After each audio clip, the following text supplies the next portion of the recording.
Descansadores se hacen calvo, sino que en la ley de Jehová está su delicia, y en su ley medita de día y de noche. Será como árbol plantado junto a corrientes de aguas, que da su fruto en su tiempo y su hoja no cae, y todo lo que hace prosperará. Amén, hermanos. Bien, pues vamos a orar por los niños. Sí va a haber escuelita hoy, ¿verdad?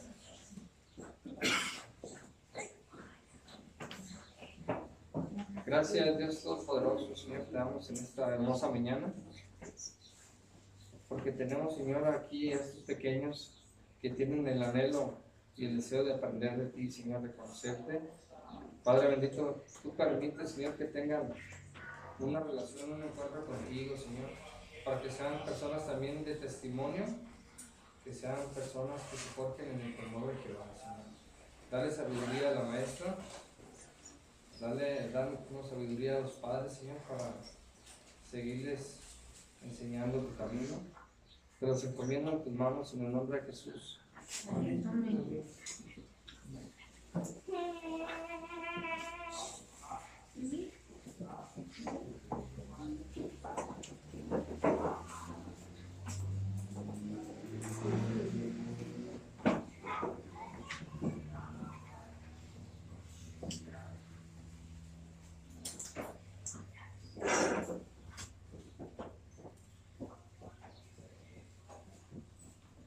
Bien, pues vamos a escuchar a nuestro hermano Frank que nos trae la palabra del Señor.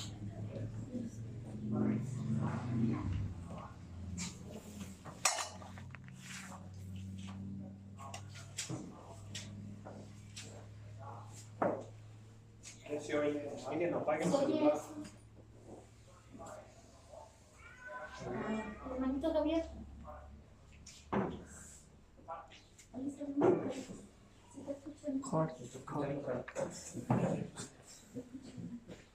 She's pretty fine.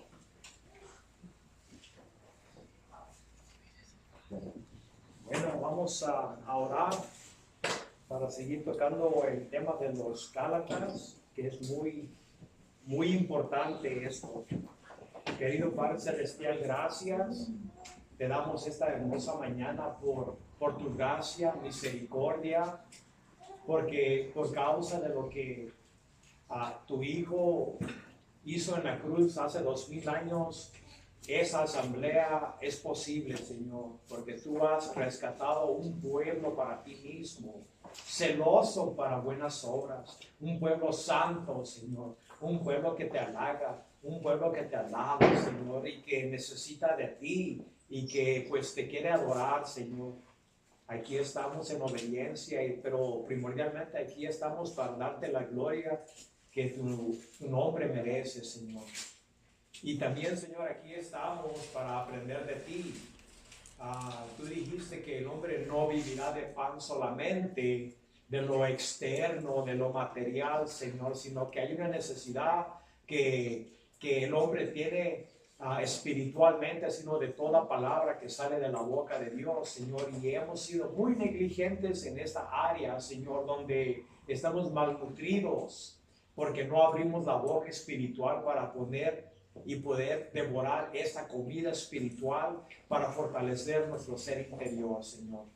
Esta mañana te pedimos, Señor, que nos llenes de ti, llénanos de tu palabra, ábrenos el corazón, danos entendimiento, alumbra esos recesos del corazón que reina la oscuridad, Señor. Danos sabiduría, el conocimiento de tu santa palabra, Señor, pero también sobre esto también pedimos, Señor, que nos des el poder, que nos dé la fortaleza para ejecutar, para poner por obra estas palabras, Señor, porque de nada sirve escuchar y no poner por obras estas divinas palabras y mandamientos que tú le has puesto a tu pueblo, Señor.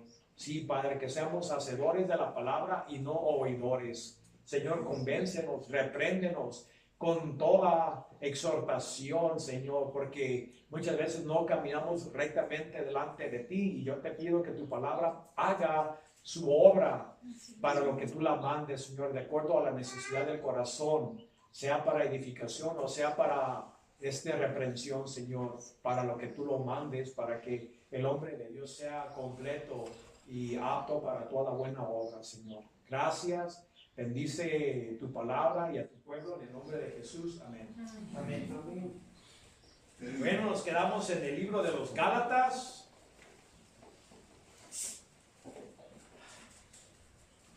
Y este libro todavía es fresco para nosotros porque la necesidad espiritual del hombre es la misma.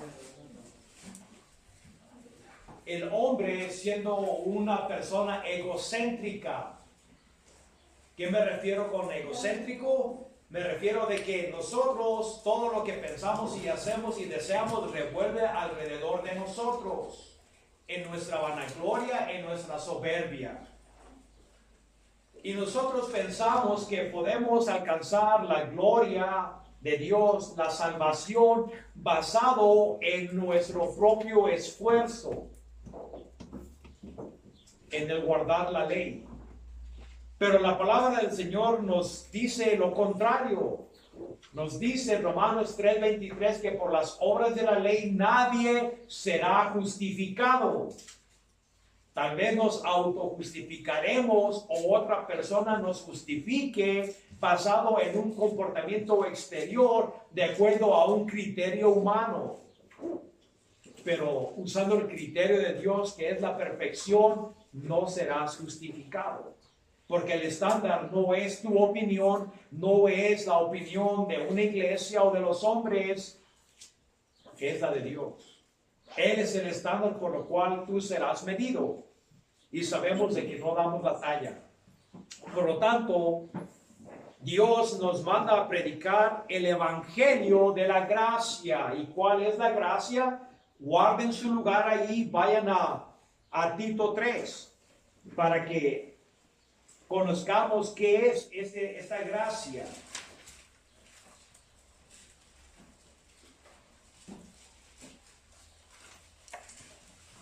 En Tito 3, en el capítulo 2, 11, nos dice: porque la gracia de Dios se ha manifestado para salvación a todos los hombres. ¿Y qué es la gracia de Dios? Es Jesús. Y esta gracia enseñándonos que renunciando a la impiedad y a los deseos mundanos, vivamos en este siglo sobria, justa y piadosamente. Así es de que esto es la gracia que fue dada del cielo. Y esa gracia es Jesucristo. Y nos dice en el 3:5, de aquí mismo, nos salvó no por las obras de justicia que nosotros hubiéramos hecho, sino por su misericordia, por el lavamiento de la regeneración y la renovación del Espíritu Santo, el cual derramó en nosotros abundantemente por Jesucristo nuestro Salvador, para que justificados por su gracia viniésemos a ser herederos conforme a la esperanza de la vida eterna. Así de que esto es el evangelio de la gracia que Dios dio a Jesucristo. Dios Padre enseñó la gracia hacia el ser humano dando a Jesucristo. Por eso Jesucristo, antes de irse al cielo, y comisionó a los discípulos diciendo: vayan a todo el mundo y predíquenles.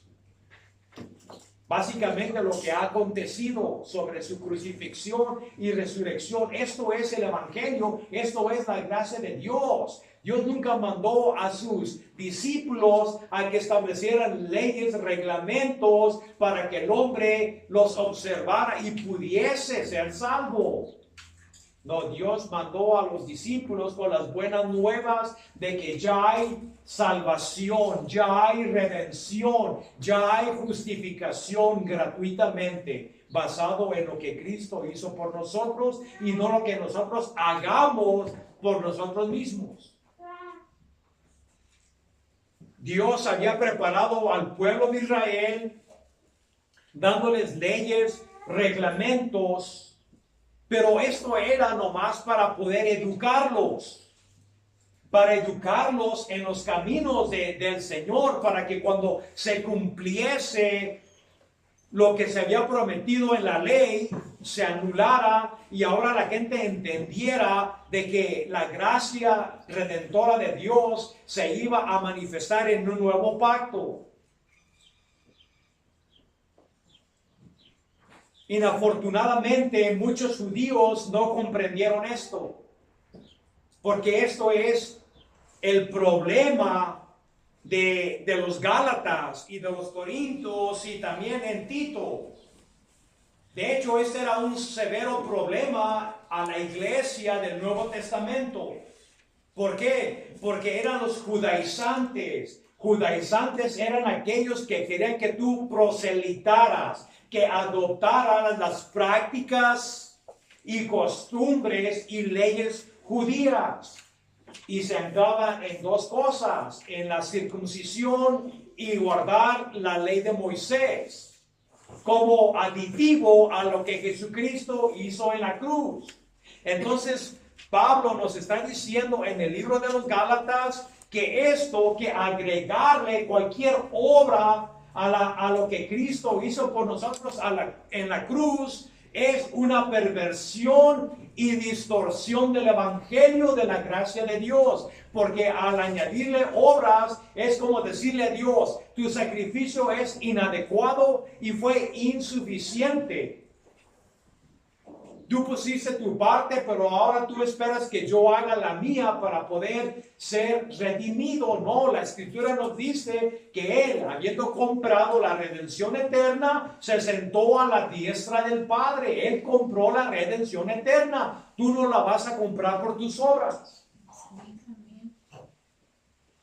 Y los judaizantes estaban distorsionando el evangelio puro de la gracia de Dios. Y Pablo estaba escribiendo a los Gálatas para poder corregir esta herejía que se estaba metiendo a las iglesias y subvirtiendo al pueblo de Dios a llevarlo a la esclavitud de la ley.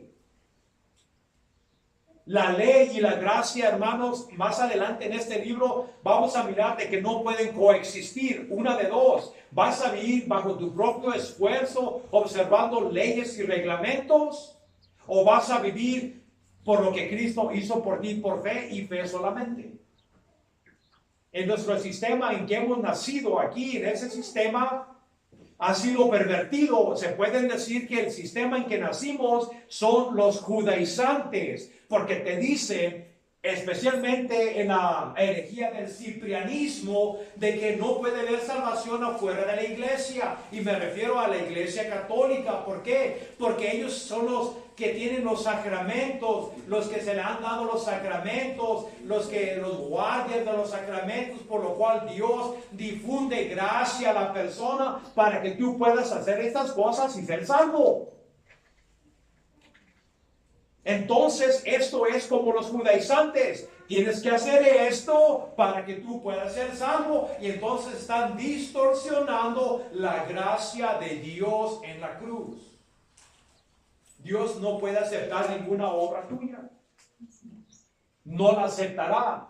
¿Y cuánta gente no ha caído en esta trampa? Toda Latinoamérica ha caído en esta trampa donde se adhieren, se apegan a un sistema que les dice tienes que hacer, guardar los sacramentos de la Santa Madre Iglesia, ser un buen católico y tal vez lo mejor que tú puedas alcanzar, tal vez ir al purgatorio, porque de ahí si caes hay esperanza que un día salgas.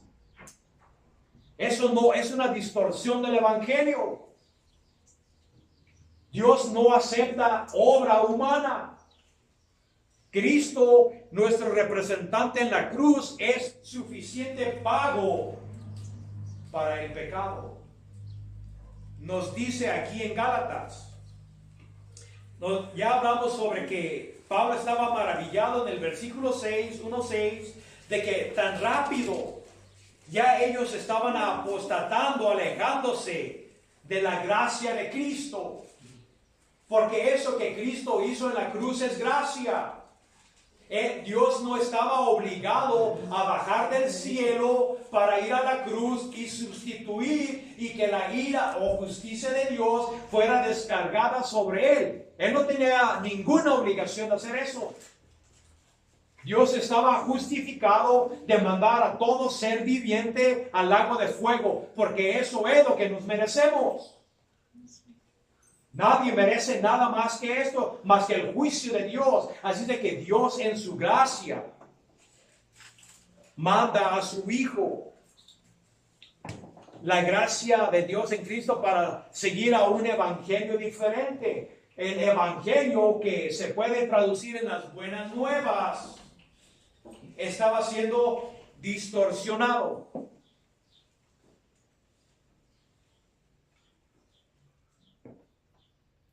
Y dice, para seguir un evangelio diferente. No hay 2, 3, 4 o 5 evangelios. Si lo hubiera, los predicara, pero no lo hay. Solo hay una puerta angosta. Y esa puerta angosta es Jesús. Y su sacrificio, no hay más. Ahí no permiten tus buenas obras. Las buenas obras es el resultado de la salvación, no el medio de la salvación. No hay que confundirnos en esto. Así es de que los judaizantes que estaban distorsionando el evangelio de la gracia y estaban predicando otro evangelio. Y lo que te dice Pablo en el versículo 7, no que haya otro, no hay otro evangelio. Él no quería que los gálatas malentendieran de que haya una posibilidad de que haya 2 o 3 evangelios. No, aquí rápidamente les está diciendo no que haya otro, sino que hay algunos que os perturban y quieren pervertir el evangelio de Cristo. Aquí no estamos hablando de una mentira. Por ejemplo, Islam o los musulmanes, ellos creen que Jesucristo es un profeta, pero un profeta nomás, no Dios. No estamos hablando de aquellos que tienen una opinión sobre Cristo, como los hindús también. Ellos creen que Jesucristo, como dijo Gandhi, que era un buen maestro. Estamos hablando de aquellos que profesan creer en Jesucristo. Aquellos que el capítulo 15 de Hechos nos dicen que habían creído, pero que querían someter a los gentiles a los reglamentos de la ley de Moisés. Aquellos adentro, no de afuera, que distorsionan el evangelio de la gracia de Dios. Guarden su lugar ahí, vayan a Tito. Primera y segunda de Timoteo, y luego sigue Tito.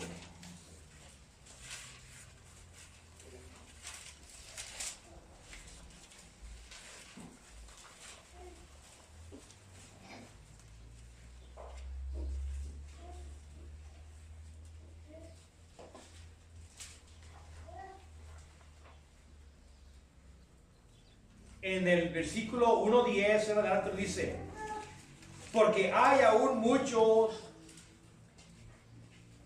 contumaces, habladores de vanidades y engañadores.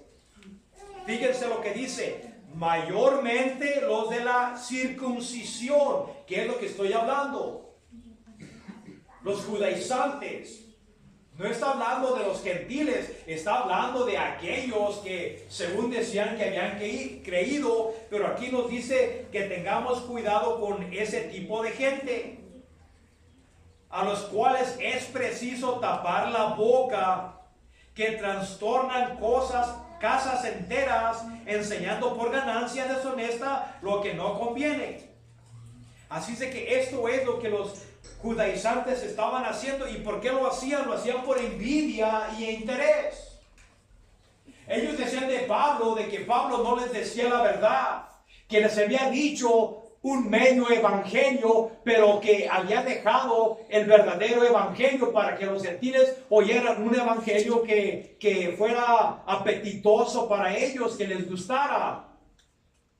La gracia, sí, es gracia, pero no les ha dicho ahora tu responsabilidad que debes de hacer si quieres ser salvo.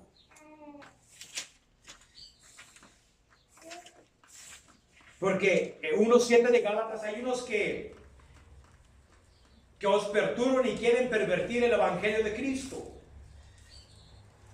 es el evangelio de Cristo, no es el hombre. Mas si aún nosotros, fíjate aquí lo que está diciendo, aún si nosotros, ¿quién? Los apóstoles.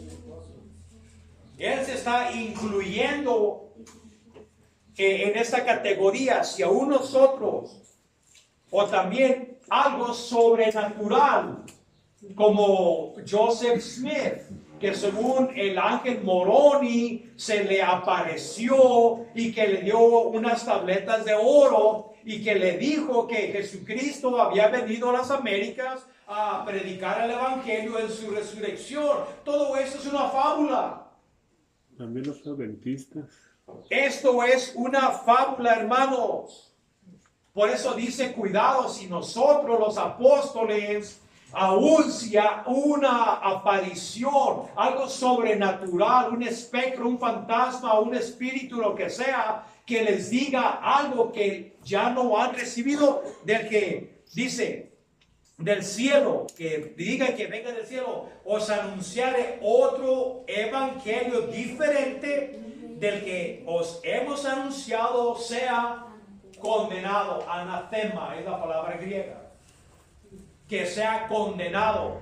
Así es que estas son las palabras del Espíritu Santo usando la pluma de Pablo para decirle a la gente una advertencia severa. Igual que en el Apocalipsis, cuando Cristo dijo, no le añadan ni le quiten. Y les da la advertencia, al que le añade se le añadirán las plagas, los castigos, los juicios, y al que le quite se le quitará su parte del árbol de la vida.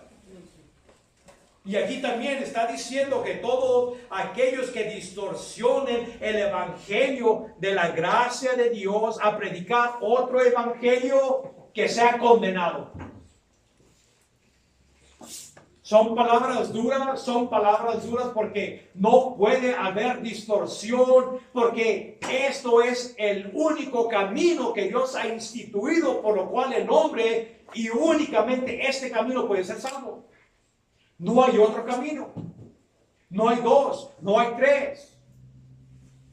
Por eso es muy serio. Porque cuando tú distorsionas el evangelio de la gracia y te vas a las obras del humano, a las obras de la persona, entonces tú estás destituyendo del poder a la cruz. Tú estás anulando lo que Cristo hizo por ti en la cruz. Y el Espíritu Santo nos dice que cualquiera que haga esto es digno de ser condenado. Cuando los judíos hablaban, Jesucristo a veces decía, de cierto os digo. O traducido se puede decir amén, amén. Eso es la traducción. Pero cuando ellos hablaban doblemente era para dar un énfasis más alto que decir, de cierto te digo. Cuando se usa 3 veces es para lo máximo, enfatizar lo máximo. Por ejemplo, cuando los ángeles gritan santo, santo, santo. No es porque yo sea 3 veces santo, eso es una distorsión. Dios es infinitamente santo, pero 3 veces representa que es lo máximo. Aquí Pablo, para dar énfasis sobre este tema, se está repitiendo otra vez. En el 9 nos dice, como antes hemos dicho, también ahora lo vuelvo a repetir, lo repito, si alguno, miren cómo se mueve de si nosotros o un ángel del cielo, ahora dice, si alguno, cualquier falso maestro, etcétera, os predicare evangelio del que habéis recibido, sea anatema. Así de que no importa si era un discípulo, un apóstol, si era un ángel del cielo, o que dijera que viniera de parte del cielo, o que si fuera un maestro falso que distorsionara el evangelio de la gracia de Dios, que sea condenado. Yo por eso me opongo duramente contra el evangelio de la gracia de Dios y de las obras humanas. ¿Qué es esto? Ahora vas a perder tu salvación. Eso es una distorsión del evangelio. ¿Por qué? Porque primero te invitan a la cruz por fe. No puedes hacer nada para agarrar tu salvación, pero ahora que vienes a Jesucristo, ahora sí tienes que guardar las leyes, tienes que hacer esto, tienes que orar, tienes que hacer tantas cosas y no vas a perder tu salvación. Entonces, ¿de qué sirvió la cruz? Si al final de cuentas, de todos modos, vas a ir a tus obras. Esto es una distorsión del evangelio de la gracia de Dios. Hermanos, cuando la palabra del Señor nos dice que Él ha descartado, ha anulado la acta de decretos, que Él ha tirado tus pecados atrás de su espalda, que de tus pecados y transgresiones no se acordará más. ¿Sabes qué te quiere decir? Que no se acuerda más, que no hay. Amén. ¿Cómo vas a perder tu salvación? Oh, si estás por obras, quiero que sepas que la vas a perder. Todo aquel que tenga este tipo de mentalidad, no llegarás. Porque tú vas por el camino ancho, por el camino de la autosacrificio, por el camino de las obras que tú puedas hacer. Entonces, ¿para qué quieres a Jesús si tú quieres pavimentar tu camino al cielo? ¿Tú piensas que hay insuficiente mérito en la cruz para que tú puedas añadirle? Esto es blasfemia contra el Espíritu de Dios, que te ha dicho que Cristo se sentó a la diestra del Padre. Su obra redentiva se terminó de una vez y para siempre. Por eso somos justificados de una vez y para siempre, que es por fe. Y fe solamente en lo que Cristo hizo por nosotros. Eso es la gracia de Dios. No hay más. No hay más. Si un discípulo, un apóstol, un ángel o cualquier maestro predicara otro evangelio, una distorsión, aquellos que os perturban, le decía a los Gálatas, que sea condenado. Que se vaya a las profundidades del infierno, porque está anulando, está distorsionando el mensaje que proviene de Dios. Y obvio que la mentira, ¿de dónde viene? Viene de Satanás. ¿Qué es la mentira? La distorsión de la verdad. Eso es la definición de la mentira, la distorsión de la verdad. Y esto es suficiente para condenar a la persona. ¿Por qué? Porque ya no vive por fe, vive por sus obras en sí mismo. Y nos dice claramente el Evangelio que el justo por fe vivirá. Las obras no son de fe, son obras de esfuerzo humano de tratar de vivir una vida moral. Tratar, dije, porque no lo vas a hacer. Fe en lo que Cristo hizo por nosotros. Dice, pues, busco ahora el favor de los hombres, y eso era la acusación que decían de Pablo. No, es que él no les ha dicho totalmente la verdad. Él les dijo algo que ustedes quieren oír, básicamente. Él les quiere hacer cosquillas en los oídos. Está bien fácil, es nomás creer, es nomás tener fe, eso es todo. No, eso es muy fácil, es muy fácil. No puede ser verdad, tienes que hacer algo, tienes que cooperar con algo. Por eso ellos venían atrás de Pablo cuando él se alejaba para ir a otra ciudad a predicar. Venían esos falsos maestros atrás para decirles lo que él les dijo es una media verdad. Déjenme, vamos a decirles a ustedes el verdadero evangelio. Y ya sabemos que en el capítulo 15 de los Hechos nos dice de que había unos que según habían creído de la circuncisión, pero que querían que los gentiles se circuncisaran y guardaran la ley de Moisés, si no, no pueden ser salvos. Y ahora ese sistema, aunque no con el nombre de judaizantes, está en las iglesias cristianas, que son aquellos de persuasión arminiana, porque te dicen, tú eres salvo por la fe, pero ahí viene el pero ahora, si no haces esto, si no sigues, si no haces lo otro, no vas a poder ser salvo. Entonces te devuelven a las obras y es lo mismo. Es lo mismo. Y ahí está la gente atemorizada en las iglesias, donde los tienen atemorizados, los tienen atados a un sistema, porque si se van de allí, es más, si se van a otra iglesia, se están tan espantados que piensan que perdieron su salvación. La salvación no está en la iglesia, la salvación está en Cristo. Amén. Él fue el que compró la salvación. El justo por fe vivirá. Por eso le decía, pues busco el favor de los hombres. Es lo que le decía, no, Pablo, tú quieres el favor de los hombres, tú quieres decirle a ellos lo que ellos quieren oír. Y es lo que Pablo está diciendo. Dice, busca el favor de los hombres o de Dios. ¿A quién busco agradar? Y es lo que lo acusaban de decir, no. Pablo quiere agradar a los hombres, dándoles un medio mensaje, un medio evangelio. Pero Pablo está diciendo, no, yo no soy así. ¿A quién agrado? ¿A los hombres o a Dios? ¿O trato de agradar a los hombres? Como he dicho, eso era la acusación contra Pablo, de que él buscaba la aprobación, agradar a los hombres. Y en Corintios nos dice de que Pablo lo acusaba de buscar favores sexuales de las mujeres. Lo acusaban de avaricia. Lo acusaban de tener motivos y pecados ocultos. Pablo decía, no tenemos una vida secreta. Somos libro abierto. Ustedes son nuestro evangelio. Así de que él decía, nosotros no estamos aquí para agradar al hombre.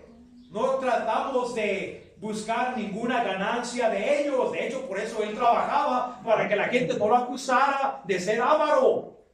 De que el motivo por lo cual él predicaba era para hacerse de dinero. Él trabajaba con sus manos para no vituperiar el evangelio, para que no lo acusaran de tener motivos falsos.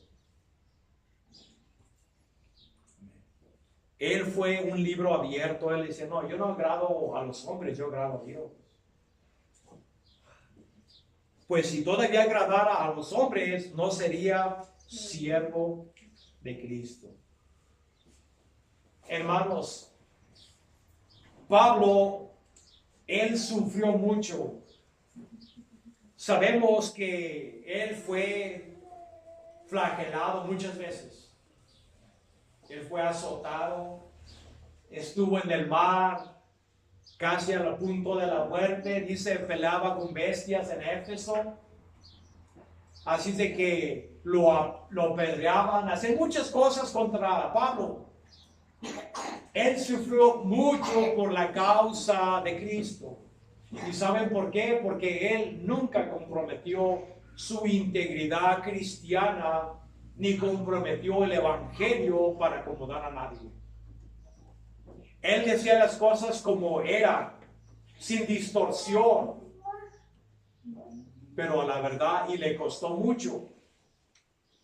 Para nosotros, hermanos, ¿saben qué? Cuando uno quiere vivir ejemplarmente, como nos dice en Timoteo, que todos los que quieran vivir piadosamente en obediencia, dice, sufrirán persecución. Es inevitable. Estamos viviendo en el reino de las tinieblas y todo aquel que brille como una luz será perseguido. Pero a Pablo nada lo desjuiciaba, nada lo hacía voltear su mirada de Dios. Él no agradaba a los hombres, él agradaba a Dios. Y cualquiera que quiera agradar al hombre no puede ser siervo de Cristo. ¿Cómo podemos eso ponerlo en nuestras vidas también?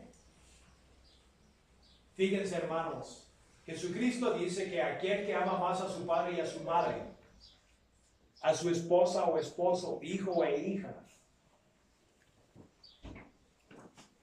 aún su propia vida, no puede ser mi discípulo. Tú eres un hombre, y si tú vives para agradarte a ti mismo, no puedes ser siervo de Cristo Jesús. Si tú vives para agradar a tu esposa y sus caprichos, no eres siervo de Cristo. Si la esposa vive para agradar a su marido y sus distorsiones y sus caprichos y sus mentiras, no eres siervo de Cristo. Nada puede reemplazar la prioridad que es Cristo en tu vida. De hecho, por eso Dios, el primer mandamiento dice, no tendrás otros dioses delante de mí. ¿Y qué es un Dios? Todo aquello que tome tu afección, tu tiempo, reverencia, alianza, todo esto es tu Dios. Pablo no tenía ese concepto. Él dejó todo, como nos dice en Filipenses. Todo lo que para él era ganancia, para lo que él pensaba de que eso era meritorial, para obtener el favor de Dios en el cielo. Dice, yo lo he descartado y lo tengo por estiércol, por la excelencia del conocimiento del Hijo de Dios. Así es, hermanos. Pablo no buscaba agradar a los hombres. Él no les decía las mentiras, él les decía la verdad. El evangelio es solamente y únicamente por la gracia. Y de hecho esto fue la causa por lo cual en el 1517 se pusieron esas tesis en el castillo de Gutenberg. Porque allí se le habían abierto los ojos a Martín Lutero de que no era por mérito, no era por tratar de ayunar, no era por atormentarte en el frío o por ponerte piedras en el zapato para caminar descalzo, para mendigar, para humillarte. Nada de esto lo podía acercar a Dios, y se dio cuenta que la salvación es por fe y fe solamente. Amén. Eso fue la chispa que comenzó el fuego que consumió a Europa. Pero inafortunadamente no todos agarraron este evangelio de la gracia de Dios. Y se convocó un concilio de Trento donde se dijo que cualquiera que dijera que la salvación es por gracia y gracia solamente, que sea anatema. Estaba pronunciando una maldición sobre aquellos que afirmaran lo mismo que Lutero, que la salvación viene por gracia y gracia solamente, sin hacer nada que pueda mejorar tu condición espiritual, que solo tienes que tener fe en lo que Cristo hizo por ti. Eso es el evangelio. Eso es el evangelio puro, lo que Cristo hizo por ti, no lo que un sistema del hombre o lo que un hombre te diga. Nadie puede salvarte. No es lo que tú puedes hacer, no puedes salvarte a ti mismo. Por lo tanto, el evangelio es por gracia. Y en el 11 nos dice más: os hago saber, hermanos, que el evangelio anunciado por mí no es según hombre. Otra de las cosas que Pablo sufrió en su ministerio era de que lo acusaban de que no era un apóstol. Sabemos que en el capítulo 1 de los Hechos nos dice las calificaciones del apostolado de acuerdo a lo que Pedro dijo cuando iban a reemplazar a Judas. Que es necesario que uno entre vosotros que haya estado con nosotros desde que Jesucristo entraba y salía entre nosotros, y que miró la crucifixión y su resurrección, uno de esos tiene que ser testigo con nosotros. Y obvio es la resurrección. Así es que estaba diciendo, uno de estos va a tener que ser testigo, pero tuvo que ser una persona que nos seguía todo el ministerio de Jesús. Esto era la calificación. Y entonces los falsos maestros, los judaizantes, acusaban a Pablo. Pablo nunca anduvo con Jesús. ¿De dónde agarra que fue un apóstol? Es un mentiroso, se autoproclama apóstol, pero no lo es. Pregúntenle a la gente a ver si él caminó con Jesús. Pablo nunca dijo que él caminó con Jesús. Una de las calificaciones del apostolado era de que tenía que ser seleccionado por Cristo personalmente. No que yo piense que me ha comisionado, sino que Cristo mismo, con testigos que hubiera visualmente de que Cristo te había elegido a ti. Sabemos que la gente sabía de que Dios había seleccionado a los discípulos, pero también cuando Pablo iba hacia Damasco, también tenía una escolta de soldados, de gente que lo seguía y que ellos atestiguaron de que algo sobrenatural le pasó a Pablo, porque todos se cayeron de los jinetes donde iban. Aunque Pablo fue el único que oyó esa voz, pero los otros miraron una luz y quedaron aterrados. Así de que había testigos de que él era comisionado. Así de que allí mismo Jesús le dice a Pablo: levántate, Pablo, y ve a la calle derecha. ¿Por qué? Porque allí se te dirá qué es lo que debes de hacer. De ahí él recibe la comisión de ser apóstol. Por eso aquí nos dice: mas hago saber, hermanos, que el evangelio anunciado por mí no es según hombre. ¿Por qué? Porque él nunca fue a la escuela de la Universidad de El Camino, porque así se llamaba la iglesia cristiana al principio. Él nunca fue a la Universidad de Jerusalén para aprender lo que los apóstoles estaban enseñando. Él nunca, es más, él ni siquiera conocía personalmente a los apóstoles. Él nunca los conoció antes de la caída del caballo. Él estaba haciendo según su servicio a Dios. Así es de que este evangelio, esta proclamación, estas buenas nuevas que yo proclamo, no viene o proviene del hombre. Dice: pues ni lo recibí ni lo aprendí de hombre, sino por revelación de Jesucristo. Hermanos, ¿saben ustedes que Pablo escribió 2/3 del Nuevo Testamento?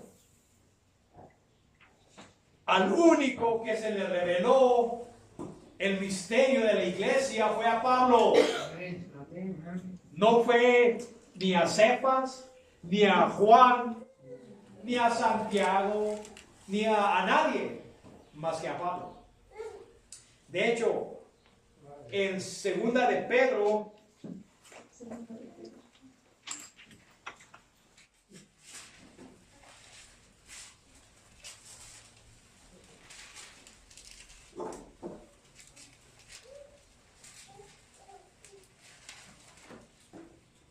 en el capítulo 3:15 nos dice: y tened entendido que la paciencia de nuestro Señor es para salvación, como también nuestro amado hermano Pablo, según la sabiduría, y es lo que estamos hablando del misterio del evangelio, según la sabiduría que se le ha sido dada, porque Pablo dice que él no la recibió de origen humano ni de ningún hombre.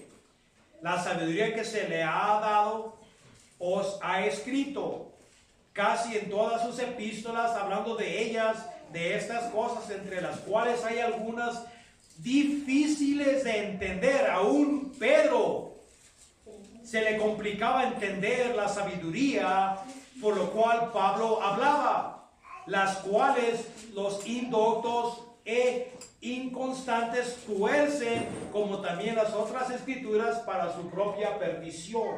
Aún Pedro decía, el hermano Pablo dice cosas muy difíciles. Muy difícil de entender, de que fácilmente se pueden torcer, distorsionar, pero para su destrucción. Y lo que aquí nos está diciendo Pablo en Gálatas es de que el evangelio que es anunciado, que es proclamado por él, no viene de origen humano. No lo aprendí de hombre alguno, sino por revelación de Jesucristo.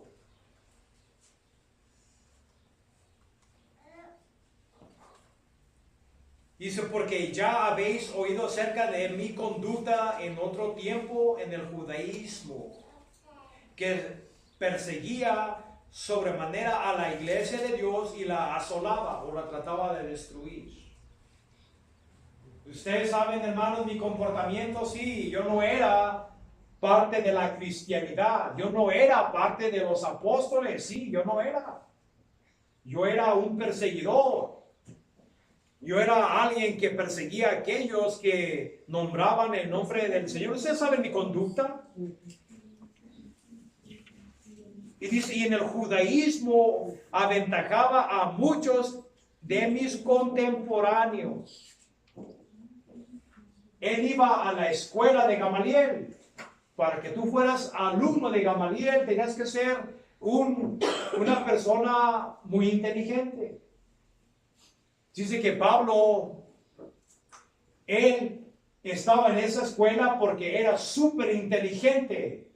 Y dice que él avanzaba más, aprendía más que aún sus compañeros de clase que estaban a los pies en la escuela de Gamaliel. Obvio que él no lo aprendió de Gamaliel. Dice que esta era su conducta previa a su conversión. Dice que él avanzaba más que sus contemporáneos en mi nación, o los judíos, siendo mucho más celoso de las tradiciones de mis padres. Así de que decía yo, mi comportamiento antes de esto era perseguir y tratar de destruir la iglesia. Yo no era cristiano. Yo era celoso, pero por las tradiciones de mis antepasados. Y es lo que les está diciendo sobre los falsos maestros, de que ellos también tenían un celo, pero era un celo mal puesto, porque era un celo distorsionado, añadiéndole las obras de la ley a la gracia. Lo que él está diciendo, de acuerdo a la ley, yo tenía celo por ella, igual que estos falsos maestros tienen un celo por la ley. Pero de nada sirve porque no es de acuerdo a la ciencia. Yo también era celoso, igual que los falsos maestros, pero cuando agradó a Dios, que me apartó desde el vientre de mi madre y me llamó por su gracia. Así de que, hermanos, miren, una de las cosas es la elección. Yo sé que mucha gente la niega. No puede negarla. Todos tenemos un concepto de la elección. Hay unos que dicen que la elección es preconocimiento, que Dios te seleccionó basado en que tú ibas a escoger a Dios. Y porque tú ibas a escoger a Dios, Dios te escogió. Ese es el preconocimiento. ¿Conocimiento de qué? De tu decisión que tú ibas a hacer. Cuando nosotros hablamos de la elección, estamos hablando de una selección divina, soberana, no basado en ninguna decisión que tú hagas. Como se nos pone el ejemplo de Saúl y Jacobo. A Esaú he odiado y a Jacobo he amado. Nos dicen las escrituras que los niños aún no haciendo el bien y el mal. Para que el hombre mire de que la decisión de escoger a Jacobo no fue basada en lo que ellos hacían, porque la elección fue en el vientre de la madre antes de que hicieran el bien y el mal. No podemos negar la elección. La elección es soberana de Dios. Él nunca andaba buscando a Dios. Nunca andaba buscando a Dios. Él andaba destruyendo las cosas de Dios. Pero sin embargo, él ya tenía el llamamiento de lo que, no nomás para salvación, sino para ser apóstol. Por eso él dice, Dios me seleccionó a mí desde antes. Porque la elección viene desde antes de la fundación del mundo. En el vientre de la madre, cuando fue creado, ese llamamiento fue puesto en Pablo, pero el día de la cita todavía no llegaba. Todos aquellos que somos pueblo de Dios, todos nacemos en el reino de la oscuridad. Aunque el llamamiento efectivo, eficaz de Dios haya sido instituido desde antes de la creación, primeramente Dios tiene que llamarte. Primero te selecciona y luego te llama, pero todos tenemos, los santos, tenemos una cita con Dios. Unos a más temprana edad, otros a más edad más avanzada, pero te llamará a la cita. Esto es la elección de Dios. Y Pablo ya tenía el llamamiento, pero se tomó, ¿qué? Tal vez haya tenido unos 30 años. No sé. Por ahí más o menos, vamos a decir, por causa del argumento que tenía 30 años, la elección ya estaba desde el vientre de la madre, pero se tardó 30 años Dios en el momento apropiado, soberano, en lo que Dios lo iba a usar a él para su gloria. Dios lo había preparado de antemano. ¿Y por qué? Porque le agradó a Dios. Que Dios no puede hacer lo que Él quiere en su creación. Amén. No, pero eso es injusto. Si hay algo que podemos mirar de las Escrituras es de que Dios no trata a las personas igual. Déjenles doy un ejemplo. ¿Por qué no tumbó a Herodes de su trono y se le manifestó? ¿Que acaso Dios no tenía poder para haber hecho eso? Sí. ¿Pero por qué no lo hizo? Porque no le plació. Simple y sencillamente. Él dice que si miramos que hay algo desigual en la palabra, es que Dios tiene misericordia en quien Él quiere. Y tiene compasión de que Él quiera. Lo que Él está diciendo es de que yo me reservo el derecho para ejercer mi gracia al que yo quiera.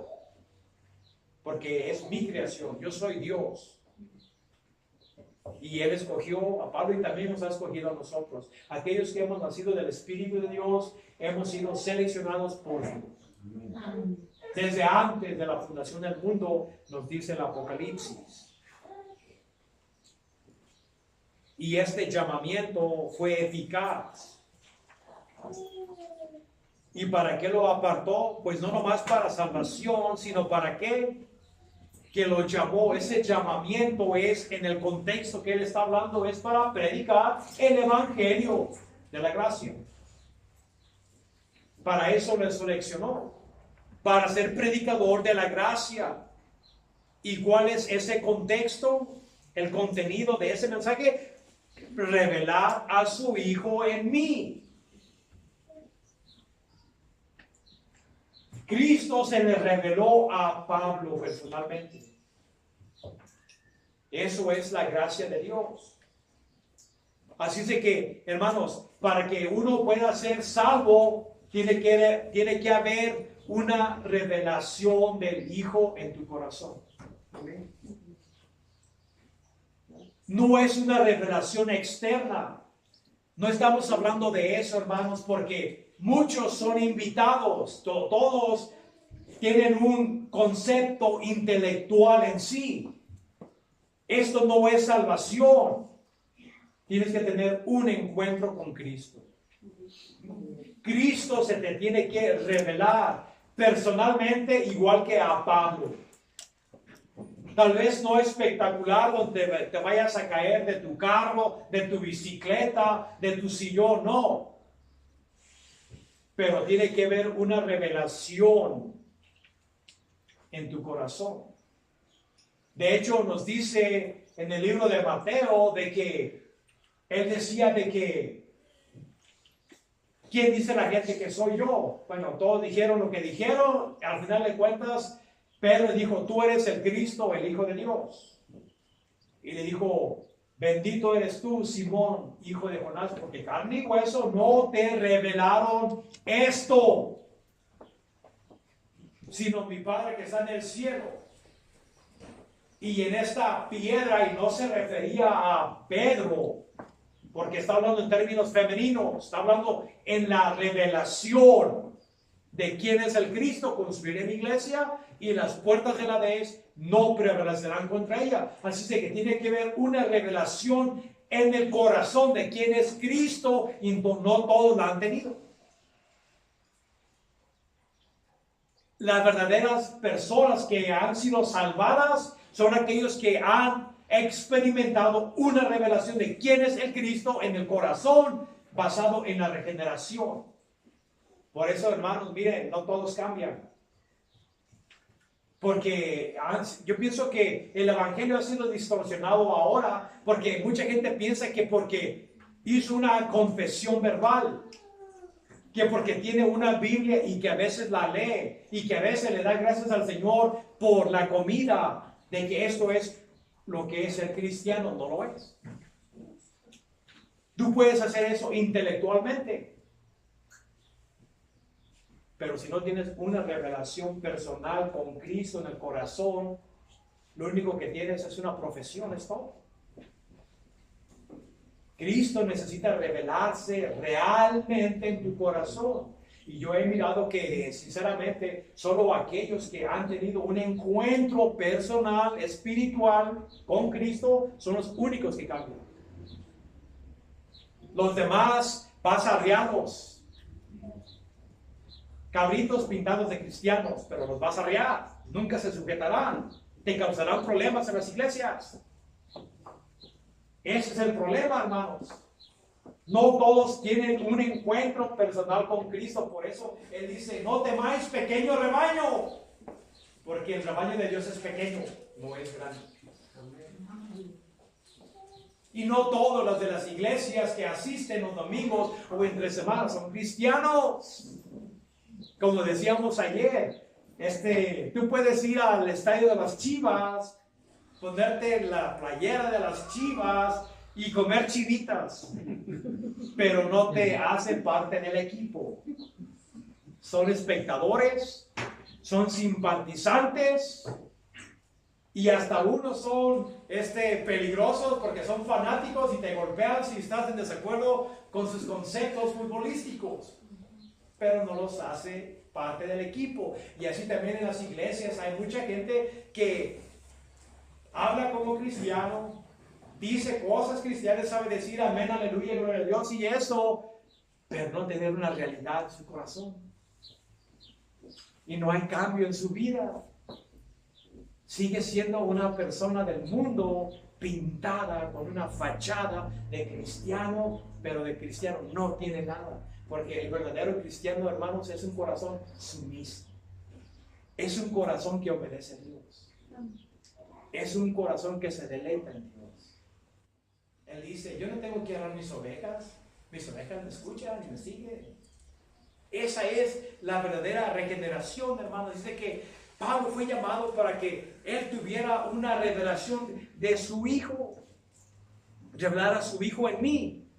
¿Para qué propósito? Para que yo le predicase entre los gentiles. Una de las cosas, hermanos, de las leyes que uno tiene que tener para poder predicar el evangelio genuinamente es tener primeramente un encuentro con Cristo. Porque si tú no conoces a Cristo, no lo predicarás. No vas a predicar a quien desconoces.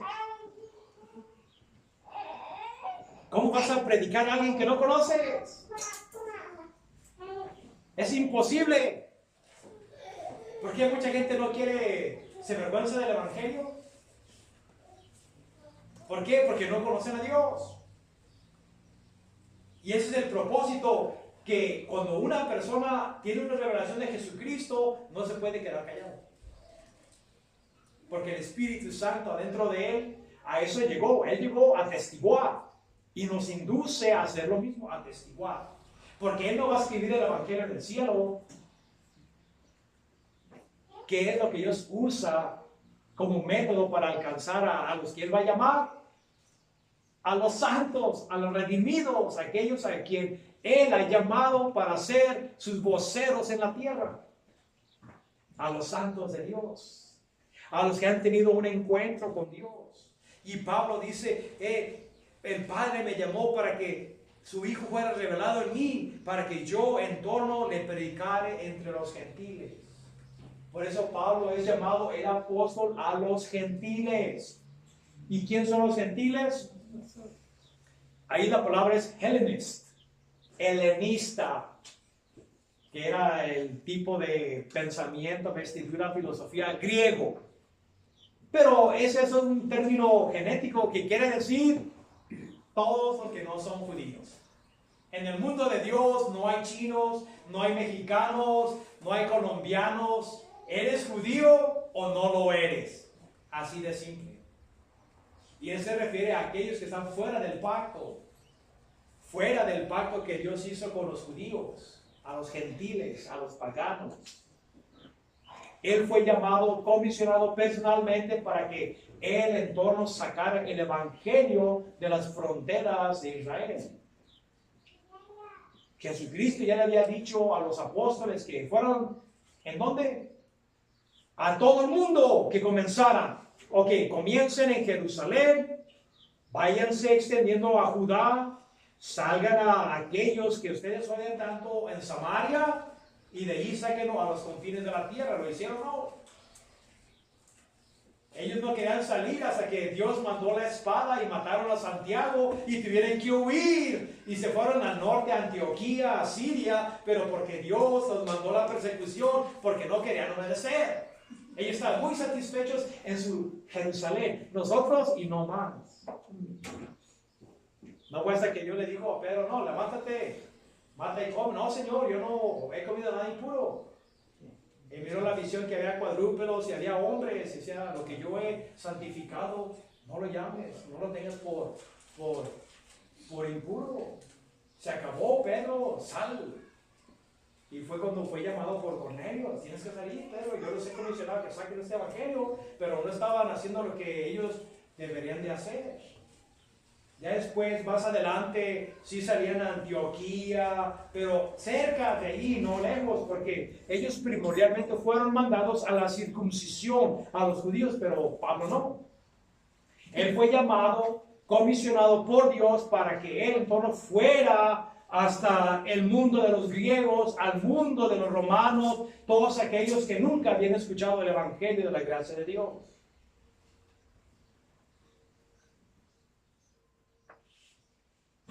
Dice, para que yo predicara entre los gentiles, no consulté enseguida con carne y sangre. Aquí cuando hablamos de carne y sangre, es una expresión lingüística. Cuando decimos, es mi compatriota, ¿qué estamos diciendo? Somos de la misma nación. Aquí cuando él habla entre carne y hueso, o carne y sangre, se refiere a ningún humano. A ningún ser humano. Es como decir a ningún humano, a ningún hombre, como ya él había dicho. A ningún ser humano yo consulté. Yo no fui a agarrar esa información de nadie. Yo no consulté con carne y sangre, no fui con un humano. Ni subí a Jerusalén a los que eran apóstoles antes de que yo. No fui a ningún ser humano, pero ni siquiera fui con Pedro, ni con Juan, ni con Santiago, ni con Mateo. No fui con ni uno de ellos para consultar el evangelio que yo predico. Nadie me lo enseñó, ni los discípulos mismos. Para ver a Pedro, dice, ni subí a Jerusalén a los que eran apóstoles antes que yo, sino que fui a Arabia y volví de nuevo a Damasco. Y después, pasados 3 años, subí a Jerusalén. No se sabe por certeza, hermanos, porque sabemos de que cuando él fue llamado y a Ananías se le dijo de que ahí está un hombre orando en la calle derecha, ve y ponle las manos para que se le caigan las escamas, porque está ayunando y está orando. Pero Señor, ya sabes que este hombre era un perseguidor, y de hecho aquí viene con cartas de autoridad para llevar a los que aclaman tu nombre. Yo le digo a Ananías, no, ve, porque eres un vaso escogido por mí, porque él sacará, él llevará. De hecho, miren hermanos, en el libro de los Hechos es algo muy hermoso. El libro de los Hechos, déjenles digo ahorita el capítulo.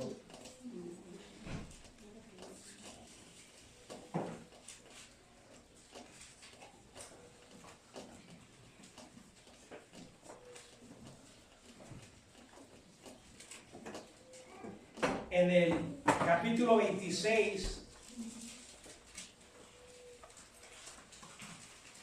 del 17 al 15 hasta el 18, dice, así es que yo dije, ¿quién eres tú, Señor? Y él me dijo, yo soy Jesús a quien tú persigues. Pero levántate en tus pies, porque yo te he aparecido para este propósito, para hacerte ministro y testigo de las dos cosas que has mirado y de las cosas que todavía te revelaré. Dice, yo te libraré de los judíos y de los gentiles a quien ahora yo te envío. ¿Para qué? Para abrir sus ojos en orden para llevarlos de la oscuridad a la luz y del poder de Satanás a Dios, para que reciban perdón de pecados y una herencia entre aquellos que son santificados por fe en mí. Eso es el propósito por lo cual Dios lo llamó. Para que Él, en torno por el Evangelio de la Gracia, le abriera los ojos a los gentiles que estaban bajo las garras de Satanás, que habían nacido en la oscuridad, para que obtuvieran perdón de pecados y una herencia entre aquellos que son santificados por fe en mí. Esto era el propósito. Dice que él no subió a Jerusalén, no recibió este mensaje de ningún ser humano. Así es de que cuando él estaba allí en Damasco y él presentaba el evangelio y los judíos se le opusieron, por lo tanto lo tuvieron que dejar, lo bajaron en una canasta, porque había gente que había jurado de que iban a matar a Pablo y habían jurado de que no iban a beber ni comer hasta que lo mataran. Dice que guardaban, todo el tiempo estaban porque había puertas, el portón donde entraban y salía la gente, las demás eran murallas para seguridad. Así que había judíos que habían pactado de que iban a matar a Pablo cuando lo miraran. Dice que los hermanos se dieron cuenta y lo pusieron en una canasta y lo bajaron por la muralla y así huyó. Y se fue a Arabia, se fue al desierto, y es donde Cristo mismo, por revelación, le comunicó el evangelio que Pablo predicaba, que a los discípulos, a los que anduvieron con Jesús, no se les había revelado. Por eso en Efesios habla sobre el misterio que en previas generaciones había sido escondido por Dios, pero que ahora se le ha revelado a sus santos. El misterio escondido en Dios. Dice que ahí lo bajaron, pero después de un tiempo volvió otra vez a Damasco.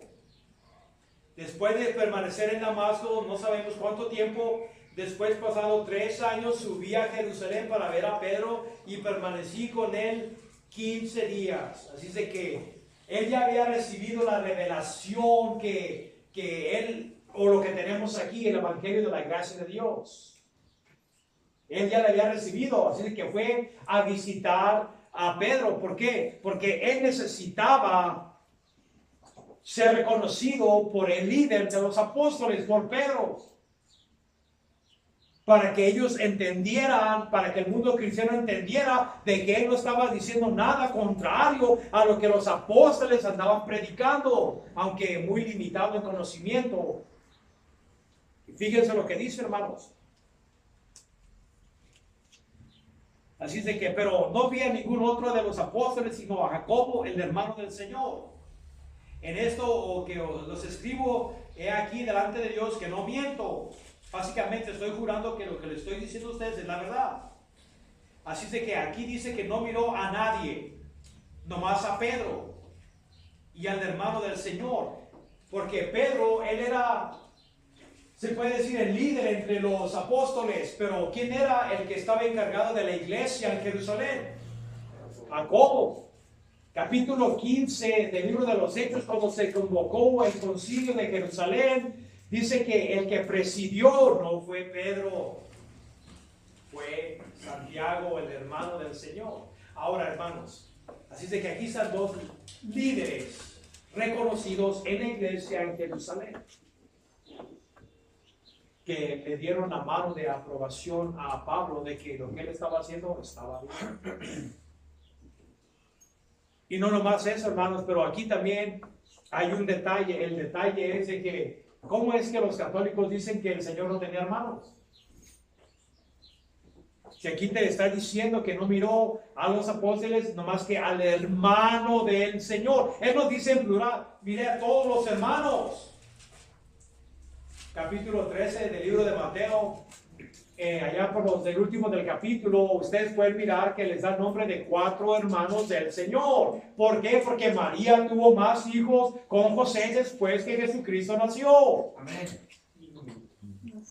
Y eso se les ha mentido para justificar la virginidad perpetua de María y justificar su adoración, aunque le haga perjuicio a la Biblia. ¿Por qué creen que este libro se le prohibió al católico? Porque estas verdades están allí y el clero no quería que la gente común se diera cuenta. ¿Por qué? Porque estos cultos a María y a todas las vírgenes es dinero. Es dinero, se le estoy diciendo la verdad como es dinero. La adoración a la Virgen de Guadalupe no nació hasta después de 100 años después de esta pintura que hicieron. Y todo porque la Virgen de Zapopan estaba haciendo mucho dinero, y cuando los del DF miraron que aquí estaban lucrando, le hicieron mucha comercialización al templo del Tepeyac, mucha gente la engañaron, y ahora, ¿saben qué? Ese lugar saca más dinero que el Vaticano aún. No de embalde decía, se me hace que era Juan Pablo II cuando venía a México, México siempre fiel. Sí, pues lo están lucrando de él. Siempre fiel. Sí, ¿fiel en qué? En que hayas engañado a las masas para que se vayan al infierno. ¿Eso le llamas tu fidelidad? Aquí están las escrituras, hermanos. Y yo les digo, como decía R.C. Sproul, de que el católico que lea las escrituras y mire, tiene una gran responsabilidad de salirse de su sistema. Tiene una responsabilidad moral de salirse del sistema, porque tú no vas a andar con cueva de lobos. Y así también nadie puede que sea creyente aprobar de lo que Dios desaprueba en su palabra y estar de acuerdo con ellos. Es imposible, no hay unidad.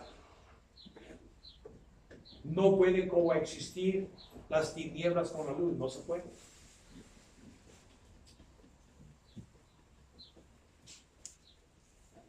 Después fui a las regiones de Siria y Cilicia, que es en su primer viaje misionero, y sabemos que él se servía en la iglesia en Antioquía, donde él y Barnabé fueron comisionados por el Espíritu Santo a ir a este viaje evangelístico, por lo cual Pablo fue llamado, como ya hemos tocado en el libro de los Hechos. Dice, y no era reconocido de vista a las iglesias de Judea que estaban en Cristo o que eran en Cristo. Dice que ellos no me conocían.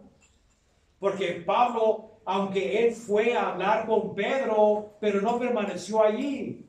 Se fue rápidamente hacia el norte, hacia Damasco, y de ahí servía en la iglesia en Damasco, y de ahí el Espíritu Santo dice, apártenme a Pablo y a Barnabé para la misión que yo tengo para ellos. Así de que lo comisionaron, le pusieron las manos y lo mandaron hacia Turquía, que es Cilicia, a predicar el Evangelio, lo cual Dios lo había llamado. Así de que los cristianos que vivían en Jerusalén y sus distritos no conocían de cara a Pablo, pero se remuraba y se decía de él que aquel en que en otro tiempo nos perseguía, ahora predica la fe, que en otro tiempo asolaba. ¿Y qué hacían? Glorificaban a Dios, glorificaban a Dios por lo que Dios había hecho en Pablo. El enemigo público número 1 de la cristianidad era Pablo. Porque él dice, yo avanzaba más que mis contemporáneos. Yo era más celoso que ellos todavía. Yo fui ante los sumos sacerdotes para pedir cartas de autoridad a las sinagogas en Damasco para que aquellos que decían que eran cristianos fueran atados, encadenados y traerlos para enjuiciarlos en Jerusalén a esos herejes. Dice que la gente, hay unos que desconfiaban de Pablo, como miramos en el libro de los Hechos, de que no creían que él era un apóstol genuino, sino que pretendía ser un apóstol para infiltrar a la iglesia, como lo hacía Nerón con sus infiltrados en la iglesia, y destruirla de adentro. Y el único que le tuvo confianza a él fue Bernabé. Y él fue el que lo llevó a presentarlo delante de los apóstoles. Fue Bernabé, fue con él. Muchos desconfiaban, pero otros decían, imagínense, este enemigo de la iglesia ahora predica la fe que una vez trató de destruir. Y el resultado es de que Dios recibía la gloria. Amén. ¿Por qué? Porque hubo un cambio radical en Pablo. Hermanos, fíjense, la cristianidad es radical. El evangelio es radical. Cuando una persona en realidad acepta el evangelio porque ha sido convencido por el Espíritu Santo bajo la regeneración de que esto es el mensaje de Dios, tu necesidad, tu condición, es cuando tú sí te doblegas delante de Dios. Tu vida cambiará. Pero ¿por qué hay tanta gente, hermanos, que no cambia? Siguen siendo las mismas personas, no cambian, no cambian de actitud, no cambian de nada. Pasan los años y siguen siendo las mismas personas. No avanzan en la fe. Parece que están estancados con los pies en el lodo y el lodo se ha secado y no los deja moverse. ¿Qué ha pasado? ¿Que no predicamos un mensaje de liberación? Cantábamos en las alabanzas. Un evangelio que transforma, un evangelio que te saca de la oscuridad a la luz magnificente de nuestro Señor Jesucristo. No es un evangelio que truena las cadenas que Satanás tenía en ti, el dominio de la oscuridad sobre ti, y ha sido desatado. Entonces, ¿por qué las personas, cuando la gente básicamente mira el comportamiento del cristiano, ya no le creen? Fíjense, hermanos, como les he dicho varias veces, Gandhi, él decía a Jesucristo, él era un buen maestro. No dijo que era Dios, pero dijo que era un buen maestro, un maestro ejemplar, un gurú para ellos, se puede decir. Pero dice, porque en aquel entonces los británicos estaban sobre los cuellos de los hindús. De hecho, ni siquiera les querían dar sal sin impuesto. Por eso él decía, porque según ellos, los británicos eran cristianos, y él decía, a Jesucristo yo lo respeto, pero ustedes no son como su Jesucristo. Era una reprensión para el imperio británico, que según ellos, que habían sacado el evangelio de Inglaterra, pero estaban oprimiendo a los hindús. Así es de que el testimonio de ellos como nación cristiana se había sido arruinado. Y así también al cristiano que dice que es cristiano, pero que camina igual que el mundo, no hay nada porque la gente pueda glorificar a Dios por ti. Este es un cristiano. Él no habla como nosotros. Él no se viste como nosotros. Él no va a donde nosotros vamos. Él no se ríe con las majaderías, con los chistes calientes que nosotros nos reímos. ¿Por qué Él es apartado? ¿Por qué Él se comporta diferentemente? ¿Por qué? Porque ha habido un impacto. Ha habido un cambio de vida, así como lo hubo en Pablo, donde es imposible que una luz se pueda esconder. Hermanos, estas son palabras que Dios nos habla en su palabra. Yo sinceramente, yo respeto mucho a Pablo porque, como él dice, la gracia del Señor no fue vana en mí. hizo su propósito. Ahora, ¿está haciendo el propósito en nuestras vidas? Hemos progresado. Si tú puedes decir, bueno, es que yo soy la misma persona que el otro año, y que el otro año, y que el otro año, de 6 años atrás. ¿Te ha llevado tu relación, tu encuentro con Dios, te ha llevado más cerca a Él? ¿O sigues en el mismo sistema? ¿La oración de 1 minuto se ha vuelto 1 hora? ¿El escudriñamiento de las Escrituras se ha vuelto de un versículo a un capítulo, a un libro? Amén. ¿En qué basas tu relación con Dios? ¿Cómo dices que eres cristiano? Hermano, la Escritura dice claramente, y vuelvo a regresar al versículo 16, Cristo ha sido revelado a tu corazón. Si no has recibido esa revelación de lo alto, en tus pecados estás. ¿No te has dado cuenta, hermano? Miren, si no hay un cambio de vida en tu vida, donde tú, como las bienaventuranzas, los reglamentos del reino de Dios, aquellos que lloran cuando miran la injusticia, aquellos de corazón puro, aquellos que son perseguidos y que son separados por causa de mi nombre. Cuando tú eres pobre delante de Dios espiritualmente, esas son las únicas personas que han sido salvadas, no hay más. Si no has sido quebrado, si todavía vives en el mundo, ¿sabes qué? En tus pecados vas a morir. Y el problema es de que muchas veces el corazón es engañoso y pensamos de que somos cristianos. Pero otra persona que tal vez te conozca, tal vez tu vecino o alguien no sepa ni siquiera que eres cristiano. Estas son palabras sobrias, hermanos. Son palabras que uno debe de escuchar. El evangelio es gratis. El evangelio es el evangelio de la gracia. No tienes que hacer nada para obtener esta gracia. Pero Dios sí requiere de que hayas tenido un encuentro personal con Él. Sin este encuentro que Cristo lo describe en 3:3 de San Juan, dice que haber nacido de lo alto. Si no has nacido de lo alto, dice, no nomás no veréis, sino no entraréis en el reino de Dios.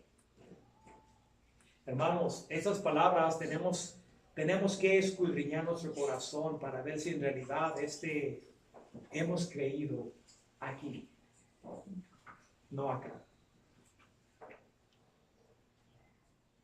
Dios nos llama al cambio. Es un evangelio transformador. Es un evangelio de la gracia que nos instruye a apartarnos del mal, de la maldad. Por eso Pablo dice claramente que todo el que el nombre de Jesucristo se aparte de la maldad. No se consuelen con el mundo. El mundo nos llevará a la perdición.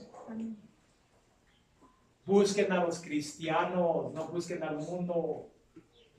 Jóvenes, no se mezclen con el mundo, porque el que ama al mundo traiciona a Dios. No sean desobedientes, obedezcan a Dios y tienen temor de Dios, porque Dios nos llama a una obediencia, hermanos. Yo pienso que nosotros como cristianos pensamos que la gracia ya... Hay un libro que fue muy popular, no sé ahora, Caminando bajo su gracia. Una gracia permisible. Una gracia que te deja hacer todo lo que tú quieras porque al final de cuentas es gracia. Yo no estoy obligado a obedecer, a doblarme delante de Dios, a buscar la santidad, la consagración, a apartarnos del mundo. Este no es el evangelio de la gracia, hermanos. La gracia de Dios se nos fue dada, no es para llevarnos al cielo, sino para que, como leímos la semana pasada, es de que para apartarnos de este mundo corrupto. Para cerrar aquí, hermanos, nos dice en el 4, el cual se dio a sí mismo por nuestros pecados, ¿para qué? Para librarnos del presente siglo malo, conforme a la voluntad de nuestro Dios y Padre. ¿Qué es lo que Dios opina del mundo? Está pervertido.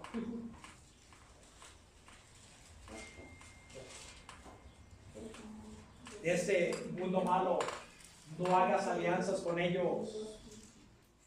No hagas alianzas con el mundo. No traiciones a Dios. Porque Dios no perdonará tu pecado y te enjuiciará. No queremos creer esto de Dios. Pregúntenselo a David. ¿Cómo le pasó a su casa? La espada jamás se apartó de ella. ¿Por qué? Porque desobedeció a Dios. Todos terminaron mal, hermanos, por su desobediencia. No, Dios es bueno, hermanos, pero la gracia nos da la fortaleza para vivir para Dios. Y nosotros somos gentiles que previamente desconocíamos a Dios, no éramos parte del mundo judío y sus pactos. Pero ahora hemos alcanzado misericordia por la gracia de Dios en este evangelio, y de ninguna manera, hermanos, lo que nosotros hemos creído,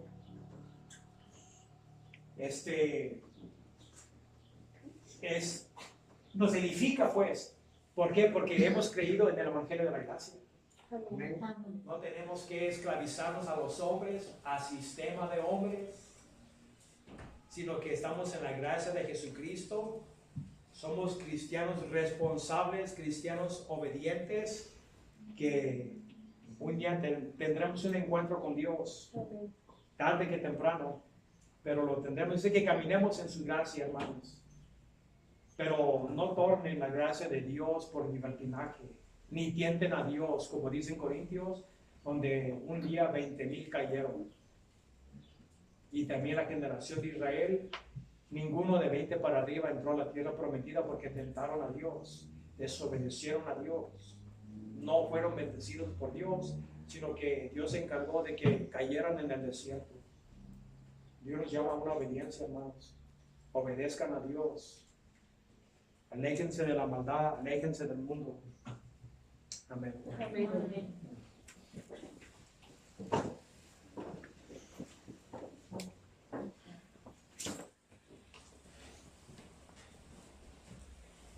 Amén, hermanos. Amén.